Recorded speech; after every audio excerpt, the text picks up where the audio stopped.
1000 बच्चों में 600 यतीम, 700 ऐसे बच्चे जिनके वालिद ने वालदा को छोड़ दिया, तो 700 बच्चे ऐसे कि उनके माँ या बाप को सीरियस इलनेस है या कैंसर के शिकार हैं या किडनीज खराब है। रमजान के महीने में एक नई चीज मेरे सामने आई, उस पर भी काम कर रहा। मैंने अपने स्कूल के सारे यतीम बच्चों को बुलाया, उन सबको ईद के नए कपड़े दिए, लिफाफे में ईदी दी और उस यतीम के सर पर हाथ रखा और सबको रवाना किया खुशियों के साथ। और फिर एक 50-100 बच्चे खड़े थे, तो मुझे गुस्सा आया कि मैं यतीमों को बुलाया, ये दूसरे कौन हैं?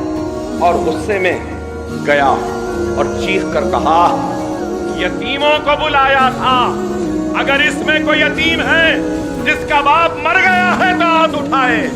तो सिर्फ 2 उठाए 50 में से। मैंने कहा चलो 2 इधर आ जाओ, बाकी लोग क्यों खड़े हैं? मैंने तो नहीं बुलाया था ना। तो उसमें से 2 लड़कियां मेरे गुस्से को देखकर रोने लगी। मैंने पूछा क्यों रो रहे हो? तो 2 लड़कियां रोते रोते कहने लगी, अकबर भाई हमारा बाप जिंदा है लेकिन 12 साल हो गए हमारे बाप ने हमारा पुरसाने हाल नहीं जाना, 12 साल हुए हमने उनको नहीं देखा, उसने हमको नहीं देखा, हमारे पास ईद के लिए कपड़े नहीं है, कोई नहीं है, हमारी माँ घरों में बर्तन मांजती है, हम यतीम नहीं है लेकिन यतीमों जैसी जिंदगी गुजार रहे हैं। मैं आगे बढ़कर उन रोती हुई बच्चियों को अपने गले लगा लिया और कहने लगा, बेटी मुझे माफ कर दो, मेरे गुस्से को माफ कर दो, तुम फिक्र न करो, तुम्हारा बाप अकबरुद्दीन ओवैसी की शक्ल में जिंदा है। और उन सब को भी बुलाया, उनको भी दिया। उनको देने के बाद जब उनसे ईद मिलने के लिए गया तो और एक चीज सामने आई, शायद करने वालों के सामने ही आता, जिससे कराना है अल्लाह दिखाता।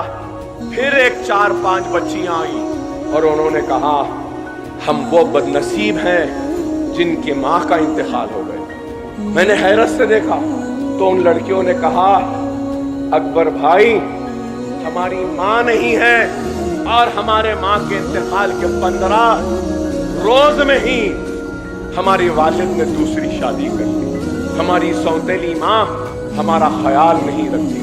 2 महीने चिचा के पास, 3 महीने नानी के पास, फिर 2 महीने मामू के पास, तो फिर 4 महीने खाला के पास।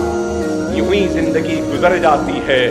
आपकी मेहरबानी कि हमको फ्री तालीम मिल रही है, लेकिन अकबर भाई हम घर के नौकरों से बदतर जिंदगी गुजार रहे हैं। सारा घर का काम करवाते हैं, पोछा मारने लगाते हैं, झाड़ू मारने लगाते हैं, हर लम्हे पर हमको हमारी माँ याद आती है। तो मैंने उसी वक्त उन बच्चियों के सर पर हाथ रखकर यह फैसला किया कि ऐसे बच्चियां और ऐसे बच्चे जितने हैं जिनकी माँ का इंतकाल हुआ है और उनका बाप शादी कर लिया, ये बच्चे घरों में काम कर रहे हैं, इनके रहने का, खाने का इंतजाम मैं करूंगा और एक इमारत बना रहा हूं जहां ऐसे बच्चों की परवरिश हो।